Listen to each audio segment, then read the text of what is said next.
네. 헤드가 왜 나가는 거예요? 헤드가 왜 나가냐 이거? 헤드가 나가는 건 아니고요. 네. 예, 헤드가 나갔다고 그러잖아요. 탁탁탁탁탁탁탁 그러면. 그게 그렇게 정확히 얘기하면요. 네. 헤드가 나간 게 아니라 제 밑에 그 블록이 나간 거예요. 블록이. 예. 헤드가 나갔다는 피스톤이 얘기는 나간 거예요? 예, 그쪽에 이제 이상이 생긴 거예요. 그러니까 헤드가 나갔다는 왜 나가는 얘기는 거예요? 블록 왜 나가는 거예요? 블록이 그러니까 정확하게 얘기하면은 부조가 나는 부조. 부조. 어려운데요. 그러니까 부조화를 갖다가 이렇게 줄여서 부조라고 그래요.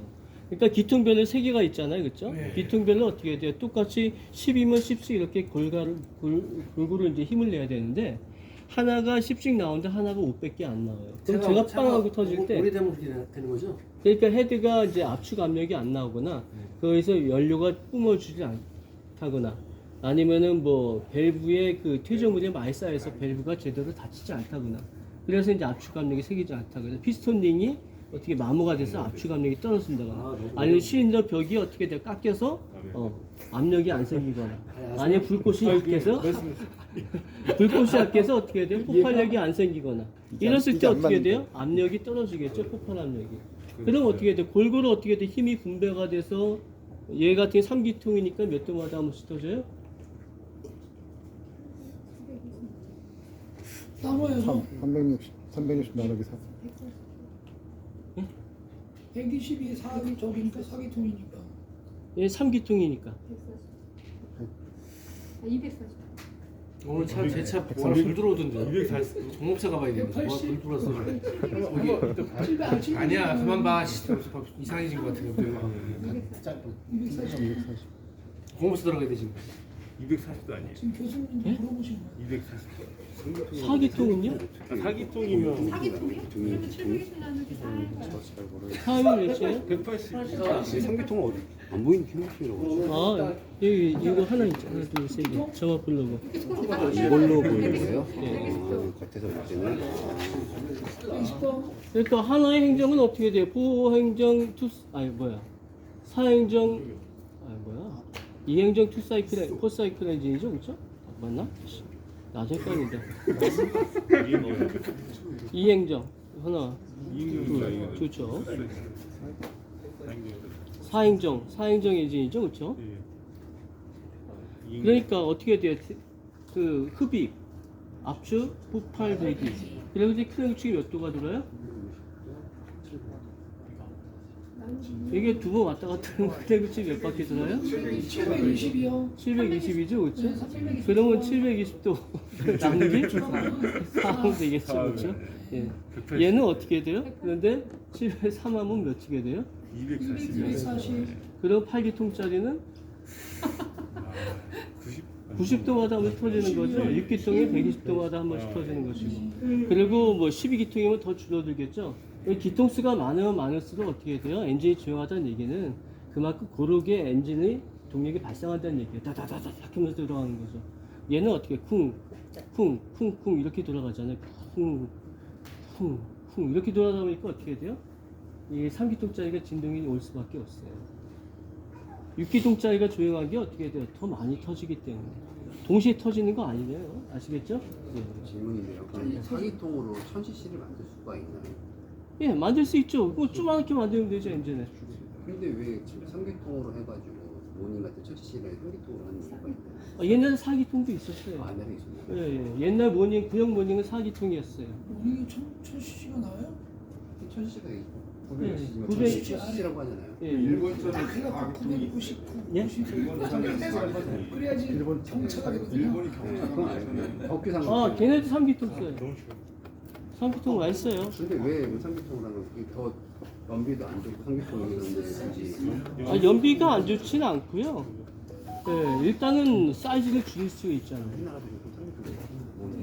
모닝 같은 경우는 이제 줄었어요. 그래서 옛날에 4기통이었었는데 지금 3기통을 줄여갖고서 뭐 이유가 줄어드는 이유가 혹시 일단은 부품이 들더라니까 좀 싸지겠죠.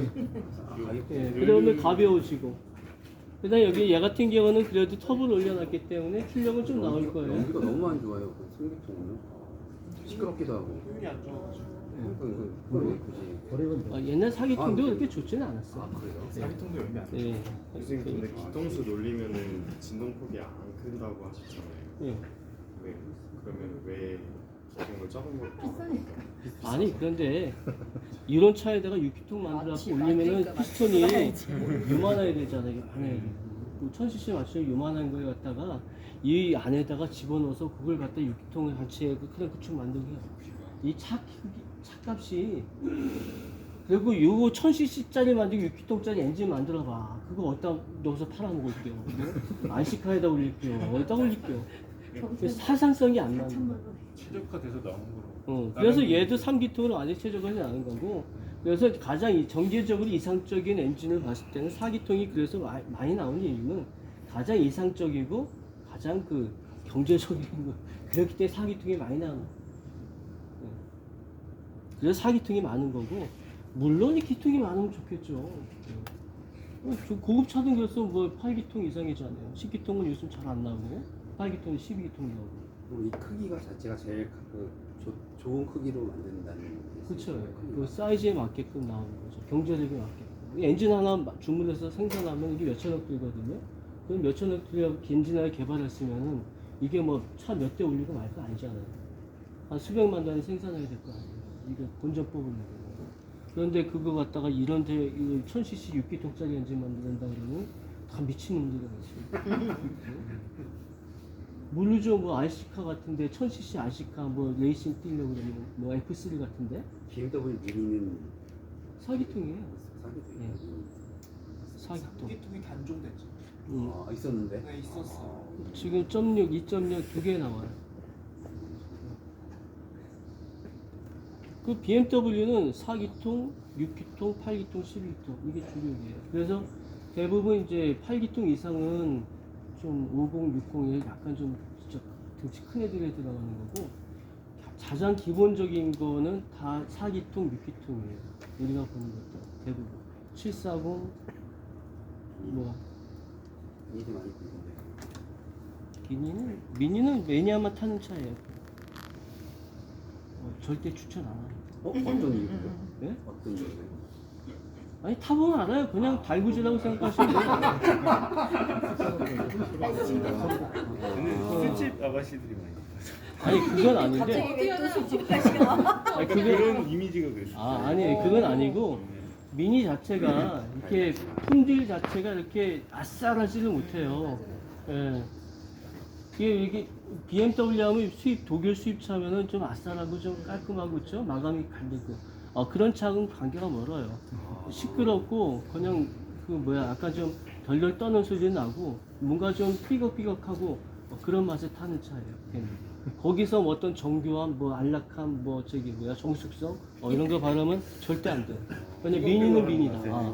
그런 감성을 갖고 타는 차지 절대로 그런 차 아니에요. BMW 아닙니다. 걔는 미니예요. 어떻게 BMW잖아요. BMW가 미니를 인수했죠.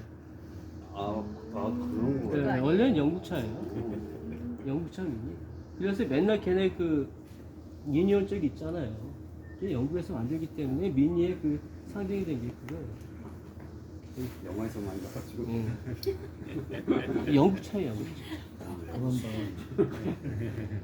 자, 여기 보시면은 이제 이런 것도 있죠. 이게 헤드가 붙어 있는 거, 이거.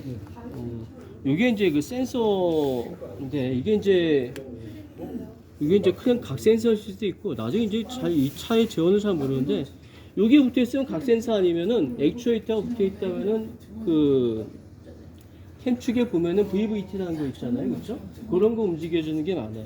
근데 얘는 각 센서의 확률이 없는데 VVT 같은 게 있으면은 이쪽에 이렇게 오일 컨트롤 밸브라고 이렇게 하나 또 박히거든요. 6기통짜리 같은 거나 아니면 4기통 약간 좀 큰 차들 보면은 이렇게 붙어 있는 게 있어요. 자, 그리고 여기 있는 게 바로 잠바 가스켓이에요. 잠바 가스켓. 여기 툭 튀어나온 거 있죠? 요게 바로 저거예요. 고압 펌프. 얘 같은 경우는 요즘 다 나오는 것이 GDI 엔진이죠, 그렇죠? 가솔린 다이렉트 인젝션. 그게 GDI의 그 약자잖아요, 그렇죠? 다이렉트라는 것은 뭐예요? 다이렉트 인젝션은 실린더, 그러니까 연소실에다가 연료를 직접 분사해 줘야 되죠, 그렇죠? 근데 연소실은 어떻게 돼요?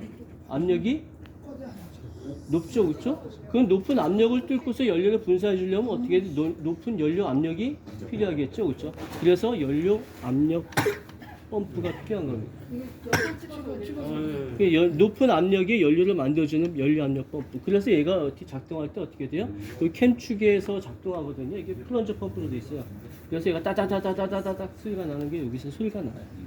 이것이 이제 리우다라고 그러는데 우리가 유압식 리프터 있죠? 들어보셨습니까? 유압 리프터.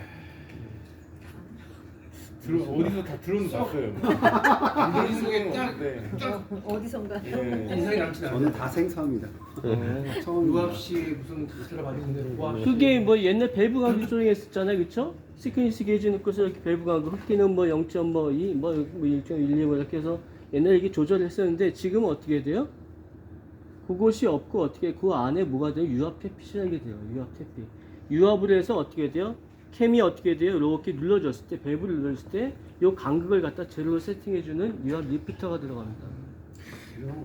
그런데 이제 그게 어떻게 돼요? 이것이 이제 오일이 떨어지거나 오일 압력이 제대로 발생되지 않거나 아니면 얘가 구멍이 막혔을 때 얘가 어떻게 돼요? 톡톡 쳐요. 따다다다닥 소리가 나는 거예요. 그래서 이게 스무스하게 눌려줘야 되는데 이것이 이제 툭툭툭 치게 되면 그게 바로 이제 리우다 친다고 얘기하는 거예요. 리우다 친다. 아, 태가 딱딱딱딱 네. 소리나는데요. 예, 그래서 리우다 친다고 그러죠, 그렇죠? 그냥 리프터를 현장에서 많이 들어본 것 같은데 일본 말이죠. 예, 유압 리프터를 갖다 리우다라는 거예요. 정확한 뜻은 리프터예요. 유압식 리프터. 하이드로릭 뭐 헤드 어저스터라고 그래서 정비가 필요한 거예요. 그 또한 그 오일을 가르면 1차적으로 없어지긴 하는데 이게 이제 얼마 안 돼. 오일이 부족하다 그랬을 때 오일만 교환해줘도 소리가 줄어들긴 하는데 그래도 안 없어진다 그러면 유압 리프터가 고착이 된 거예요. 그러니까 그 안에 오일이 찌들어갖고 얘가 이렇게 움직여줘야 소리가 많이 되거든요. 드나요? 아니요, 그렇죠. 예, 많이 안 돼요. 장난치는 거예요. 간단히 영상 좀 찍어서 올려주세요. 그래서 이제 그거 소리랑 얘 소리랑 좀 비슷하긴 해요. 제가 공유할게요. 영상 찍어달라고. 아니, 제가 찍고 있어요. 그래서 이제 유압 리프터 소리랑 그 다음에 여기 고압 펌프가 작동할 때 얘도 어떻게 플런저 펌프인데 이것이 들어가면서 나는 따다다다닥 소리가 나는데 아, 이게 소리가- 비슷하기도 해요. 그게 오일 문제예요? 예, 별거 아니네. 오일을 안 갈아줘서 유압 리프터가 고착됐을 때 나는 소리예요. 그건 이해했네. 예.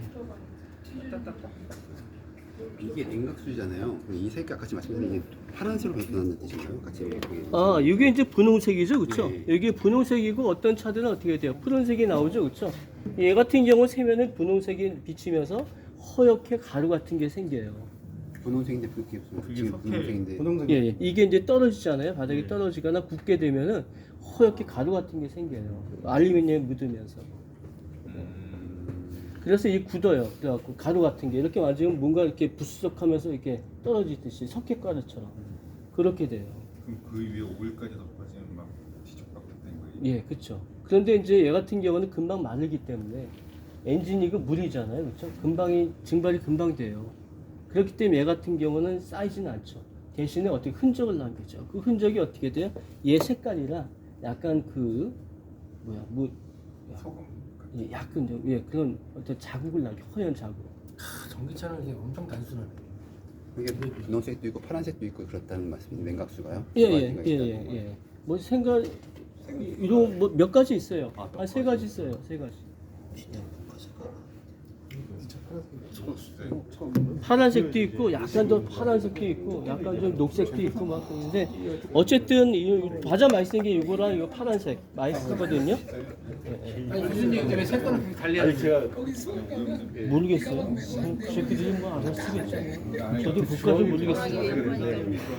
그런 거는 부산님인데요. 유럽 같은 경우는 물을 주면 안 돼요. 아, 그 부서야 돼요? 잘 정확한 건 아닌데 입사 성적까지는 안 되는 부분인데. 교수님, 예? 디젤 엔진이랑 가솔린 엔진 구분하는 방법 좀 알려주시겠어요? 디젤 엔진이랑 가솔린 엔진 구분하는 방법이요. 이게 중요한 거야. 중요한 거. 뭐죠? 디젤이랑 가솔린? 중요한 거야. 그렇죠. 주유구 부분 제일 주유구 부분. 아니 저기랑 아니면 RPM 엔진을 검색해서 볼 수 있지 않을까요? 엔진. 나는 불안하더라고. 왜냐면 주유소가 반대구나. 반대인데 아니 휘발유인데 또 디젤로 할 수 있는 이게 엔진이잖아요. 예. 이거를 검색해 보면은 그 스티커가 예, 그건 알 수 있는데 그러면 근데 디젤이랑 잠깐만요. 제 얘기 들어보세요. 디젤 엔진이나 가솔린 엔진 가장 큰 차이점은 뭐예요? 어디 있어요 이게? 아니 예. 연료 차이죠, 그렇죠? 점화 방식의 가장 큰 차이점이 있잖아요, 그렇죠? 점화 방식 차이점이 있다는 얘기는 뭐예요? 고압이 아니고 전화. 아니 그러니까 이거 플러그 이거 찾으면 되죠. 얘 붙어 있으면은 뭐예요? 점화 플러그 붙어 있으면은 뭐예요? 불꽃점화. 예, 불꽃점화 가솔린 엔진이고 이게 없으면 뭐겠어요? 예, 그리고 어떻게 돼? 요즘 나오는 게 다 커먼 레일 방식이죠, 그렇죠? 커먼 레일은 굉장히 어떻게 돼? 레일이 있어요. 어떻게 닫혀 있잖아 이렇게 안 보이잖아. 커버 뜯으면 그럼 오늘 누가 뜯어 그래? 그냥 뜯으면 뜯어져. 왜? 한 번도 안 뜯어봤어. 그냥 뜯으면 주유소 가시면은 또 이게 디젤 가솔린 이게 안 들어가요 주유소에. 아니 나는 그럴 수 있어. 왜냐면 아니 근데 그거는 해보지. 야 내거 난 처음 봤어. 내가 이번에 왔어. 뜯는 거 처음 봤어. 이거 중계 주유소 뜯는 거 봤어. 어떻게 하냐? 아예 안 들어가게 됐어요. 자, 얘 같은 경우는 점검 게이지가 있죠, 그렇죠? 잠깐만요. 자, 얘가 2차 같은 경우는 여기 뭐야 오일 점검 게이지가 있잖아요, 그렇죠? 예, 요 같은 경우는 딱 봤을 때 여기 이제 중간쯤에 들어오면 돼요. 어디까지 보는 거예요, 이건요? 여기 맨 밑에 중간 여기 안에만 들어오면 됩니다. 예, 빼갖고요. 예. 그런데 원래 FND를 하려면 어떻게 돼요? 자, 조용하시고요. 조용하세요, 조용. 자, 이걸 갖다가 점검하려면 어떻게 되냐면요. 원래는 정상적인 엔진 온도에 시동을 껐을 때 체크하는 게 정상적인 거예요. 근데 보통 뭐 그렇게 안 하잖아요. 그렇죠? 시동 끄고 반을 이렇게 체크하시면 됩니다. 예. 여기 안에만 들어가면 돼요? 예, 그 안에만 들어가면 돼요. 이게 이제 오일이 많이 떨어졌을 때는 아예 찍히지를 않아요. 안에 끝에 찍히던지. 그리고 오버되는 경우가 있는데 그때는 한번 잘 보세요. 이렇게 이런 것도 오버되는 경우는 이제 오일이 오버되는 경우도 있고 아니면은 옛날에는 저기 있었어요. 이게 이제 그 연료가 이 기들어가는 경우가 있었어요. 제 차 가져와 볼까요? 뭐불 들어왔던데?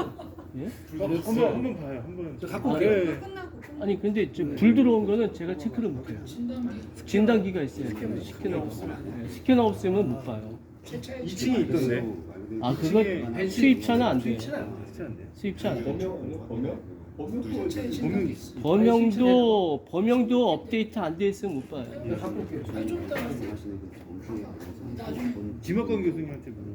예. 자, 그러면 여기에 이제 오일 필터죠, 그렇죠? 오일 필터란에 그 에어 필터잖아요, 그렇죠? 에어 필터 여기 들어가는데 여기 이제 터보예요, 이게. 여기 이렇게. 여기 이제 에어 컨트롤 그 에어 프로 에어 컨트롤 액추에이터고요. 요게 밑에 붙어 있는 게 바로 저거예요. 저거 뭐야? 이게 뭐야? 뭐야 이게? 이게 뭐야? 디젤 파티클 DPF예요. 예. 이렇게 붙어 있거든요. 이렇게. 그러니까 여기가 배기 쪽이죠. 배기 쪽에 터보가 항상 붙어 있어요. 그러니까 엔진이 이렇게 붙어 있으면 이쪽에 많이 붙어 있어요. 터보가 이렇게 돌려 있으면은. 근데 얘는 뒤에 붙어 있는 것이고요. 물론 이제 앞쪽으로 올 수도 있어요. 예. 그 흡기가 이렇게 해서 여기서 이제 흡기가 과급이 돼서 쭉 들어와서 다시 일로 들어가는 거예요. 요거 있죠, 요거. 흡기가 어떻게 필터를 거쳐서 어떻게 돼요? 터보로 들어가서 여기서 과급이 돼서 어떻게 돼요? 인터쿨러를 거쳐서 다시 일로 들어가는 이게 흡기 다기관이에요. 예, 여기 관 보이죠? 요관. 이게 이제 흡기관이에요. 여기 이제 에어 컨트롤 밸브고 저게 EGR 액추에이터구나. 그 다음에 여기서 이제 들어가잖아요, 그렇죠? 그러면 어떻게 돼? 여기랑 여기 사이에 뭐가 있겠어요? 인터쿨러가 있다는 얘기예요. 공기를 식혀주는 거. 식혀서 일로 들어가고 여기서 흡기가 이렇게 빨려 들어가는 겁니다. 그리고 여기 이제 점막 플러그 있고, 요 뒤쪽에 이제 얘가 고압 펌프니까 연료를 고압시켜주니까 여기 레일이 하나 있겠죠, 그렇죠? 연료 레일이 있어서 갖고 이 안에다가 어떻게 연료를 갖다 쏴주는 거예요. 이게 이제 DDI 방식입니다. 좀 기관을 보니까 좀 이해가 되시나요? 많이 봐야 될 것 같아. 네. 아, 저 EGI. 전개를 좀 하던 사람이 봐야지. 저 뭐야? 아, EGI 아닌데?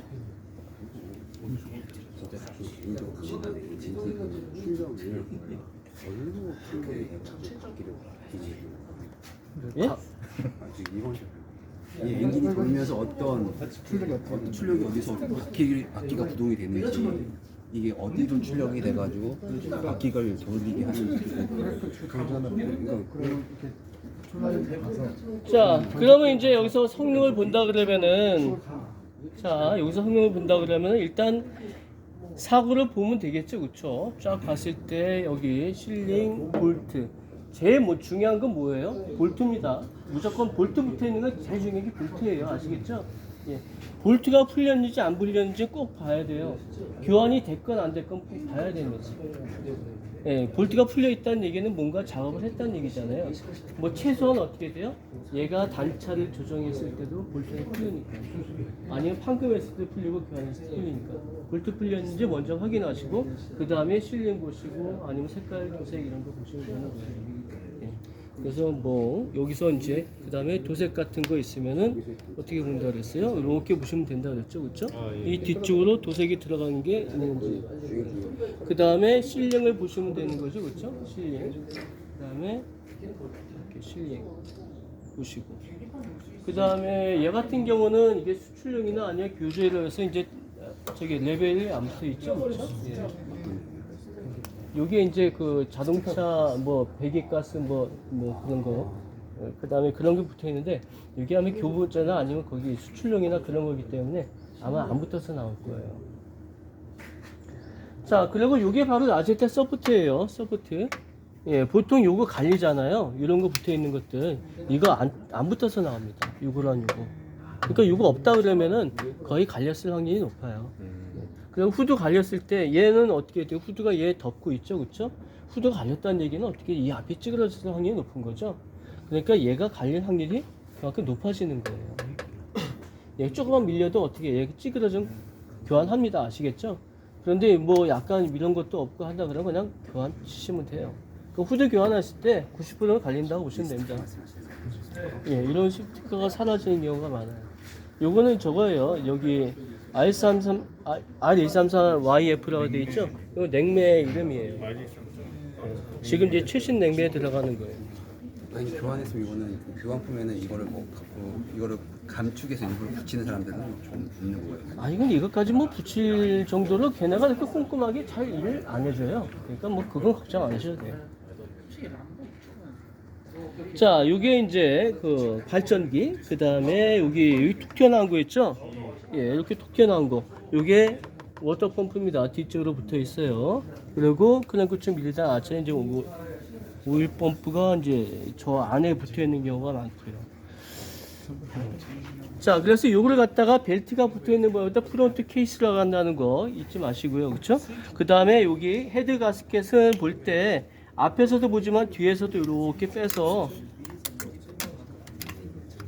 이렇게 보시면은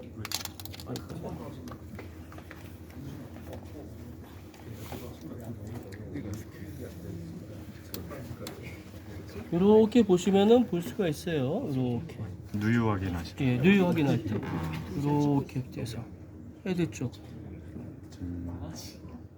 이렇게 확인하시는 프론트 케이스, 그 다음에 헤드 쪽 누유가 있나 이렇게 확인하시는 겁니다. 뒤로 볼 때. 그 다음에 오일팬이 세개되면 바닥은 떨어진다 그랬죠? 그래서 항상 바닥은 한번 이렇게 확인해 보시는 것도 중요해요. 예.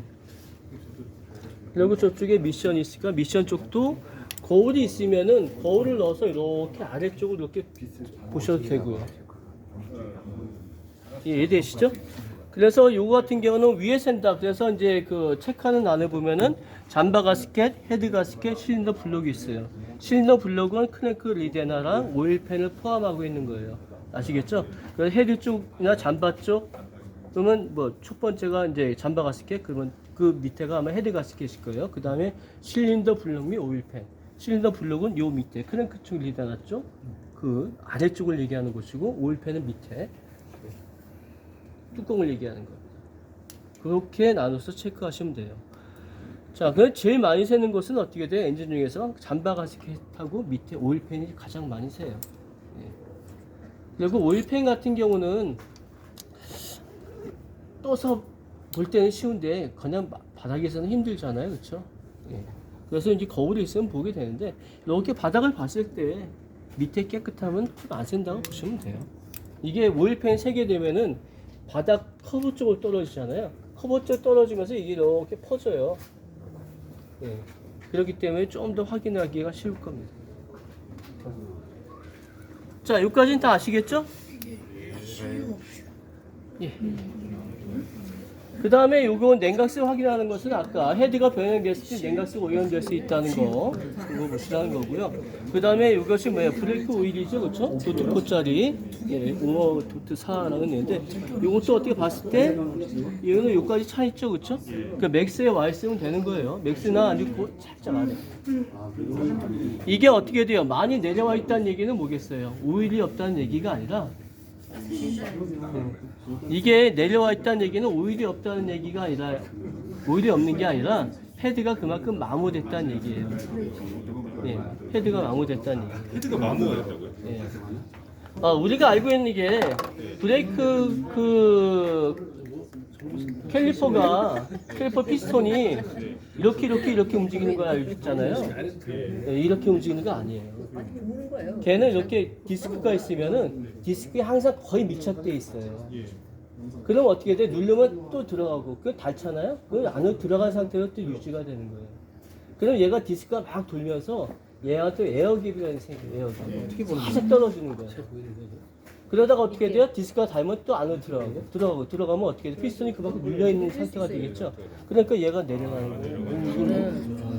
그러니까 디스크가 닳으면서 어떻게 해요? 피스톤이 계속 안으로 들어가는 거예요. 이렇게.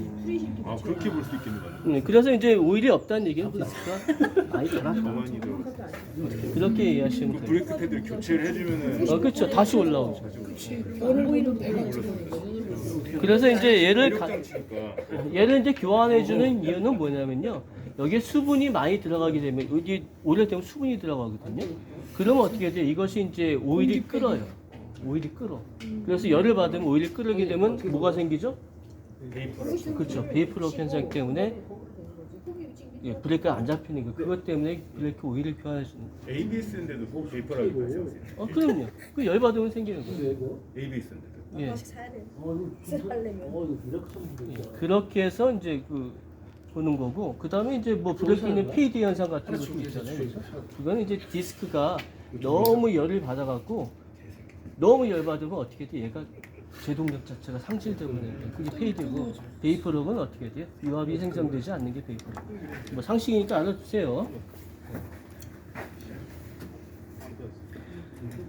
자, 그러면 이 앞에서 볼 건 다 봤죠, 그렇죠?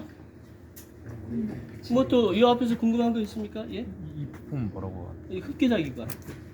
인테이크. 이렇게 들어서 터보로 갔다가 다시 돌아와서 그러니까 여기서 이게 터보잖아요. 절로 들어가서 이렇게 밑으로 이렇게 돌아요. 이렇게 돌아서 일로 들어가는 거예요. 필터를 고쳐서 터보 압축시켜서 일로 들어가서 여기 흡기. 일로에서 공기가 들어가는 이렇게. 인터쿨러는 어디? 인터쿨러 하면 이 밑에 있을 거예요. 아니면 앞에 있던가. 보통은 여기 있네요. 조그마한 거 보일 거예요. 여기. 조그마한 거 보이죠? 그렇죠? 저게 인터쿨러예요. 여기. 그래서 여기 앞에는 우리가 앞에 여기 딱 봤을 때 보이는 게 라지에타 이거 하나 있잖아요, 그렇죠? 네. 예, 이거 라지에타 이거 조그마한 게 인터쿨러고요. 요거는 저기 뭐냐면 라지에타 같은 게 두 개가 이렇게 붙어 있는 경우가 있어요. 하나는 그 라지에타고 하나는 미션 오일 쿨러. 미션. 두 개가 붙어 있어요. 그래서 얇은 관이 들어가는 데는 미션 오일 쿨러예요. 그래서 미션 오일도 식혀줘야 되거든요. 네. 미션 오일 쿨러랑 저기 뭐 앞에 라지에타랑 붙어 있다고 보시면 돼요. 그리고 옆에 쪼만한 게 붙었으면 그게 인터쿨러. 인터쿨러는 저렇게 붙어 있을 수도 있고요. 어떤 차는 이렇게 흙이 그리고 이쪽에 붙어 있을 수도 있고, 그 다음에 아래 바닥에 붙어 있는 차들도 있고. 사이즈는 대부분 요거 정도만 한 거예요. 예, 크지 않아요. 옛날에 산타페 보면은 이 본넷에 붙어 있었어요, 후드에. 네? 후드에 그 구멍 뚫린 차도 있죠. 예, 거기에 붙어 있는 차들도 있었어요. 그런데 이제 후드에 실제로 후드에 붙어 있는 건 아니고요. 여기에 붙어 있어요. 내 팔은 좀 그러면 이제 거기 공기가 들어가야 되잖아요. 그래서 후드에 구멍을 뚫어놓은 거예요. 인터쿨러 이렇게 옛날 산타페 보면 이렇게 라지에타 같이 생긴 거 뭐 있던 거 있을 거예요. 뜯으면 차 사야 돼요. 딜러 같이 말씀하시네요. 벌써 우리 드셨어. 교수님 예. 프론트 패널은 어디? 얘는 패널이 아니라 얘는 서포트 방식이에요. 패널 방식은 지금 여기서 볼 수 있는 게 없고, 근데 기아 차들 중에 K7, K7이 패널 방식이에요. 그러니까 걔는 다 패널은 아니고요. 위에는 이걸로 돼 있는데 걔는 어떻게 되냐면 이렇게 들어와서 이렇게 돼 있어요. 밑에는 다 용접이 돼 있고, 그러니까 위에는 여기 올라가요. 그러니까 앞에가 밑에는 용접이 되어 있는 하나의 패널이 되어 있고, 위에는 이렇게 하나 이렇게 덮개처럼 씌워져 있는 거예요. 그러니까 패널 방식과 서포트 방식이 섞여 있는 방식이죠. 예, 서포트예요. 서포트. 예, 앞 패널이 아니라 얘는 그냥 라지에타 서포트라고 보시면 돼요. 그러면 패널인지 서포트인지 알려면 어딜 보면 되냐면은 이 앞에 멤버 끝단을 보시면 돼요. 멤버 끝단에서 어떻게 돼? 용접대에 쭉 나간 것이 있으면은 그건 패널이고요. 볼트 체결이면 예, 물뜻 체결. 그게 쭉 나가는 게 없으면 다 서포트라고 보시면 돼요. 그러니까 요즘 나온 현대차들 중에 패널 방식은 거의 없어요. 다 서포트입니다. 수입차들도 다 서포트고, 그 다음에 이제 프레임 바디 차는 좀 틀리고, 그 다음에 기아 차들 중에 K7 손님 같은 이렇게 경우는 쳐보시면 안 패널 돼요. 방식. 다 패널 방식. 서포트와 패널이 섞여 있는 방식이라고 보시면 돼요. 또 궁금한 거예요. 교수님 저 얼마 전에 휠하우스를 봤는데 예. 이 실링이 이렇게 돼 있더라고요. 예. 이거 정상인가요? 예. 반대쪽은 보면은 다 이렇게 돼 있거든요. 둘 중에 하나가 다르면 하나는 차가 뭐예요? 차 레이예요. 레이? 그래서 이게 실링이 다 떨어져가지고 이렇게 찍혀서 나온 건지. 모닝 실링은 사람이 구분하기 힘들어. 기계가 이쪽에는 괜찮았어요? 네, 아무 문제 없어요. 이게 팬더는 그대로인데 휠하우스만 아, 경우도 있다고. 그런 경우는 많지 않아요? 이게 뭐냐면은 그 할 때 이게 뭐냐면은 이게 쭉 이렇게 쏘는 경우도 있고요. 쭉 쐈다가 저거 하면 이렇게 쭉 밀어요. 쭉 당겨. 여기 사는 사람이랑 저기 사는 사람 저쪽은 경상도, 여기는 전라도.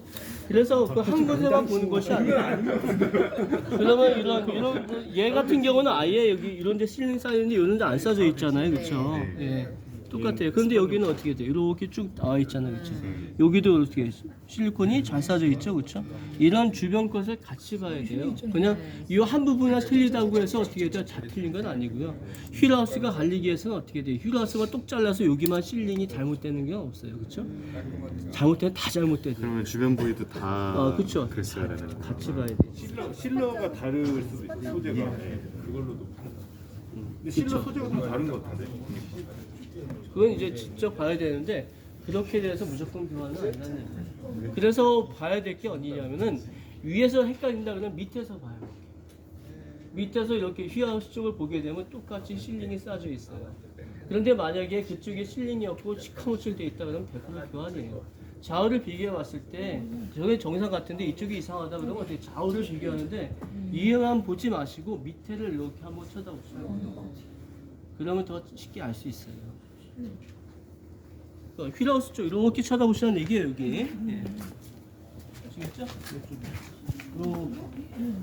여기 실링 다 돼 있잖아요, 그렇죠? 요거를 봐야 되는 거예요? 그렇죠, 이런 거. 이런 만약에 잘렸으면 어떻게 되겠어요? 이런 게 다 없어지고 여기 다 용접적이 나와 있겠죠, 그렇죠? 이런 식으로 돼 있는 것도 정상이라는 얘기예요. 이런 걸 봤을 거예요. 아니에요? 네 맞아요. 이런 거 봤죠? 이거는 다 사람이 쏘는 건가요? 네. 기계가 쏘는 게 아니고요. 사람 있어요. 되게 진짜 이렇게 뭐 이렇게 쭉 해갖고 그냥 그 우리 에어건 같은 거 있죠? 그런 건 아닌데 그런 거는 쭉 이렇게. 이건 왜 자동화가 안 되나요?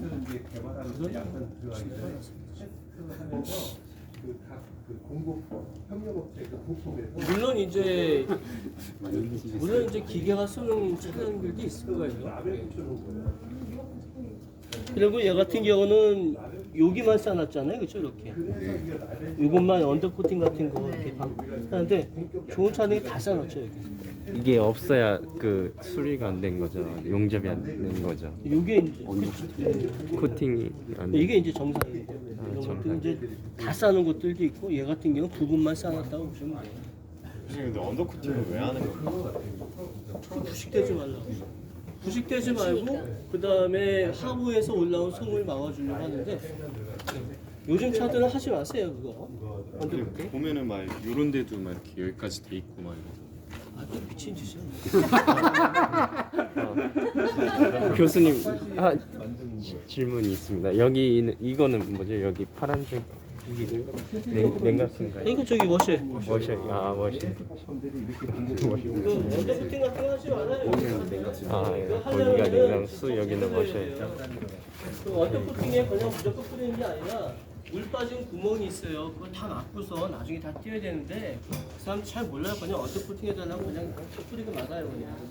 그러면 나중에 어떻게 돼? 물 빠진 구멍에서 물이 안 빠져갖고 바닥에 고이는 경우가 있어요. 예. 그래서 그냥 그리고 저희 수입차에다 언더코팅하는 또라이들이 있어요. 몰라서 하는 거겠죠? 몰라서. 네, 그걸 쏘가서 하는 건 많은데 절대 하지 마세요. 안 해도 조용히 해요. 들어갔다. 잘못된 정비 지식으로 장님이 있는 거예요. 옛날에는 진짜 저렇게 개판이 농담을 좀 심하게 소음도 진짜 심했으니까 그런 거 했는데 지금 차들은 안 하실 거 어떻게 해야 돼? 차 사야 돼. 여기다 올려.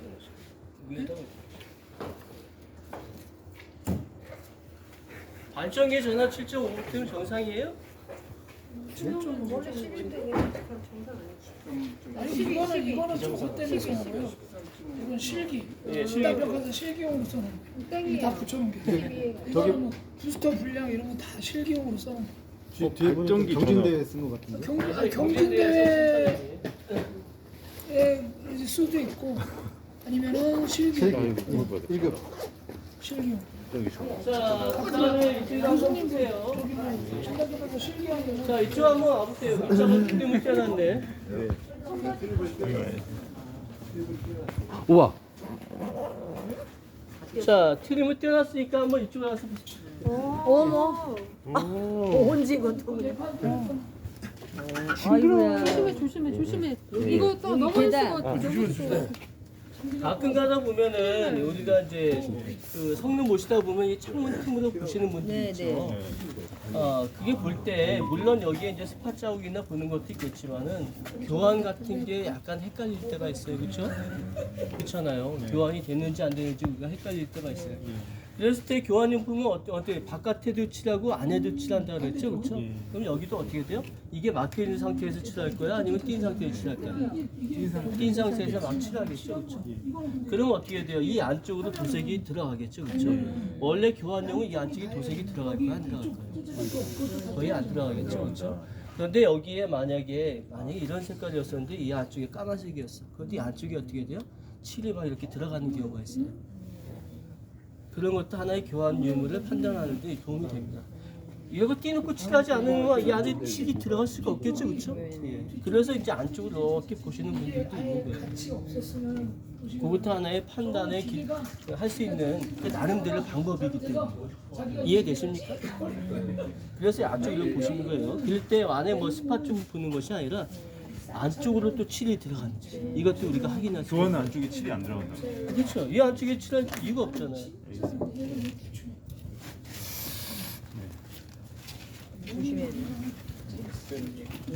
자, 그랬을 때 이제 그런 확인하시고 항상 우리가 보면 자꾸 이 밑에 것만 자꾸 우리가 실링을 보시는데 항상 위쪽 실링 같이 보셔야 돼요. 이렇게 예, 위쪽 실링 얇게 들어간 실링 있죠?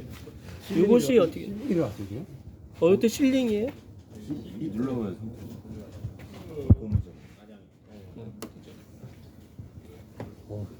이게 고무예요? 실리콘. 이건 재질인데 얇게 들어가 있죠, 그렇죠? 예. 그런데 교환용은 이런 게 없어졌어요. 그다음에 여기도 어떻게 돼요? 여기도 어떻게 돼요? 살짝 들어가 있죠, 그렇죠? 예. 그런데 여기도 어떻게 돼요? 실링이 없어져 갖고 요게 틈이 딱 보입니다. 철판이 어떻게 돼요? 떨어져 있다는 것이.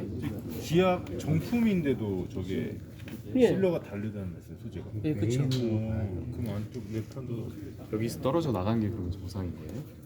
지금 이게 정상이죠. 근데 이제 손으로 하면은 여기까지 아니 채워져 있는 여기. 아, 여기가 여기가 실링이 돼 있잖아요. 예, 여기 철판이 겹쳐지는 부분. 용접 통과 같은 게 실링이에요. 겹치는 부분 눌러서. 예. 그러니까 실링이라는 자체가 뭐예요? 실링 해주는 게 그 철판 사이에 물 들어가서 녹나지 말라고 해주는 게 실링이에요. 그러니까 철판이 겹치는 부분에는 웬만하면 다 실링 처리를 보신다고 보시면 돼요.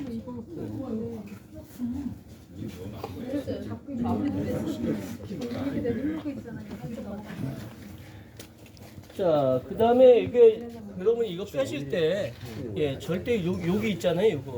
요거 자꾸 빼시지 마세요. 예, 이거 참 도어 구멍 뺄 때 여기 자꾸 빼시게 되면은 얘는 새 거니까 빠지는데 이게 약간 좀 차가 연식이 됐어. 그러면 이거 당기잖아요. 다 찢어집니다.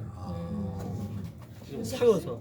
그래서 항상 여기 이렇게 잡고 이 안쪽을 잡고 있잖아요. 이게 이렇게 노출된 거에서 안쪽을 잡고 이렇게 제끼세요. 힘이 없으면.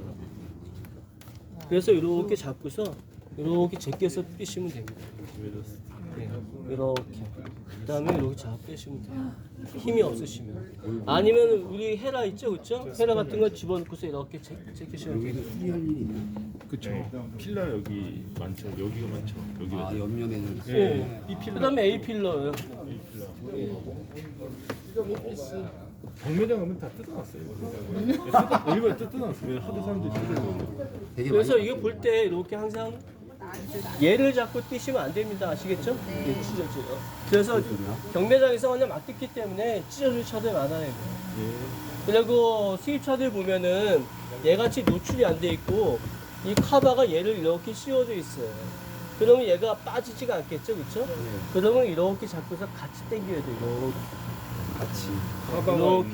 이렇게 당기게 되면은 이렇게 해서 다 벗기려고 하지 마시고 내가 볼 정도만 이렇게 해서 이렇게 이 스판만 확인하시면 돼요. 아우디는 그렇게 뜯으셔야 돼요. 아우디 잘 안 빠집니다. 그래서 이 트림 있잖아요, 여기 커버를 같이 잡고 이렇게 당기셔야 돼요. 나중에 있으면 한번 알려드릴게요.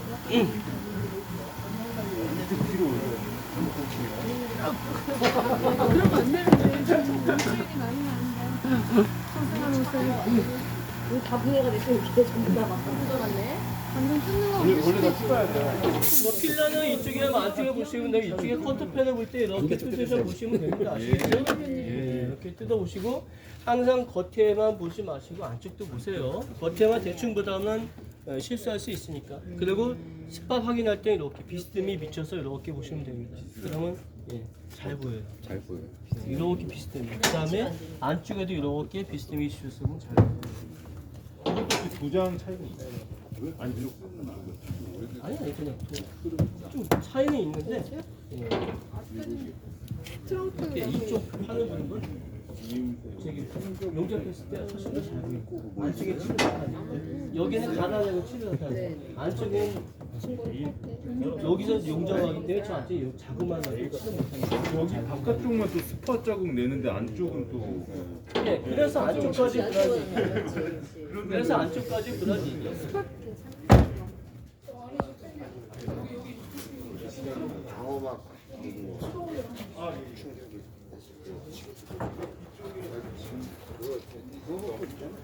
이거 레버 있어 잡아다.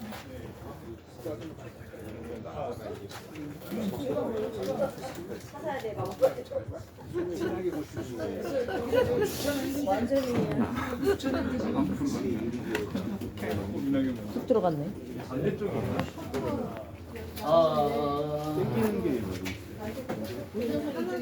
이쪽에 레버 다 커버 맥힘이.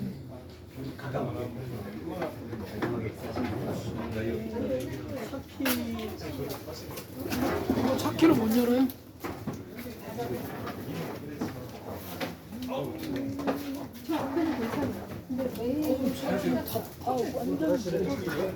이쪽은 하다 보니까 이쪽 같은데. 저쪽 봐봐. 그쪽 혼자 지켜서. 하나도 안 큰데 진짜. 안 풀렸는데? 네. 그러니까 김 교수님은 뭔가가 있을 거라 그러는데 내가 내 눈으로 확인할 수 있고 생각 자체는 하나도 안 풀렸거든.